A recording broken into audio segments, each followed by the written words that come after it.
I want to discuss something that may seem small on the surface, but is actually significant.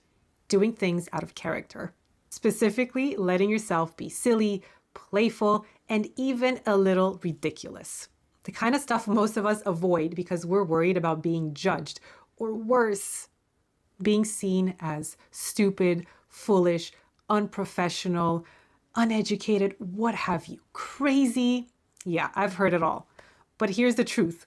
When we squash our inner child, when we duct tape their mouths shut and slap on the serious adult face, we don't just lose playfulness, we lose our joy. And we lose a huge piece of who we actually are. Now, ever since I had kids, I've had to do things so wildly out of character that, at first were extremely uncomfortable, extremely unbecoming. But now they've become second nature. Now I just do them and I just laugh at myself. And it's funny because my personality didn't just grow because of my kids. It was set free because of them. I've been trapped, held hostage by self-imposed constraints up until I had my kids, and I didn't even know it. I didn't know that before them, I was always hyper aware of how I looked to make sure I didn't have a strange look or expression on my face when talking to someone. I was curating my face. Don't smile too big. Keep the fake smile consistent. Hide the hurt. Don't let the resting bitch face out, right? Those were things that apparently I was doing subconsciously. Basically, I had 2 or 3 acceptable faces, and that was it. And anyone who dared make silly faces, yeah, they were childish, unprofessional, embarrassing. In other words, Mr. Bean level foolishness. And in my head, Mr. Bean was not a role model. Absolutely not. But then I had kids. And then I watched Mr. Bean, I think on holiday, I'm not sure which one of his movies recently, with my kids. And let me tell you, the amount of respect and love I have for that character is beyond anything I thought I would have. Because see, birthing my kids came with a whole new set of faces. Angry mom faces, silly faces that make them laugh, exhausted, overstimulated faces that say, "Don't test me right now." But above all, my kids gave me something I didn't even realize I was starving for. The freedom to just be myself, untethered, unabashedly me. Here's an example, okay? We were on vacation this summer. We went to France, and we ended up visiting a literal French castle, a chateau. And throughout the day, my son was giving me the stink eye, pulling ugly faces at me because he was upset at me saying no to whatever toy he wanted at the souvenir shop. And so from that moment on, he had it out for me, okay? But instead of getting annoyed or pulling rank as, the adult in the room and being serious and upset with his attitude and behavior, I decided to mirror his face. So there we were in the queen's bedroom, in front of her bed, and I was doing ridiculous butt faces back to my child. And you know what? Instead of feeling embarrassed, I felt silly, alive, connected to him.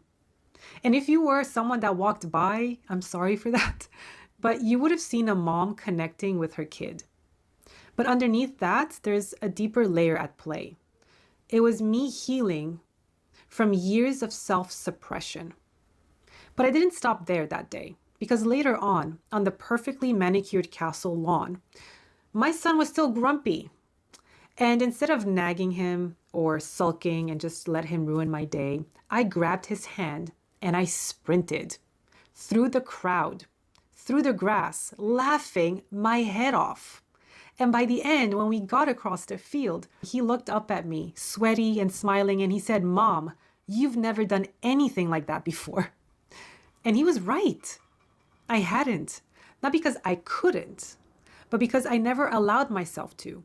Because I spent years making myself small, making myself look proper for who, I don't know. For this society I was told I need to be perfect for. I spent years hiding, avoiding judgment, playing serious adult, and it cost me growth and joy and freedom. So maybe, just maybe, Mr. Bean had it right all along. Maybe he has it right that we can act stupid and feel stupid and have a good time doing that. And maybe we can make faces at other people and we can make them laugh and we can make them upset. And at the end of the day, it's okay. We move on. And I'm not saying to copy every page out of Mr. Bean's book. God, no. But the part where he doesn't give a damn about looking stupid, that's gold. Because being out of character is actually being in character. The character you were before the world told you to grow up, to tone it down, to stay demure and be mindful. When you let yourself pull silly faces, run across fields like Phoebe from Friends, laugh too loud, snorting, boogers coming out, when you're dancing like nobody's watching, that's when you get closer to who you really are, your authentic, raw self. And that's when joy sneaks back in because you're able to get confirmation that you can be you, and that's safe. So here's your invitation. This week, do something out of character. It can just be a tiny thing like making a face, or it can be something bigger. And do it not just because it's going to look good on Instagram or that you want to post it or that you want to show off, but because it will free you. Because the more you do this, the more you will tackle your toxic shame. Because the real tragedy isn't looking foolish. It's never allowing yourself to be free. So my piece of advice, my takeaway for this episode, your takeaway, I guess, is to channel your inner Mr. Bean and see what happens. And maybe just go check out some of his movies and his skits and see how you feel watching him as an adult and what you think you can take away from his behavior. That's it for today. Thank you for being here. I'll see you next week on the You're Worth Knowing podcast.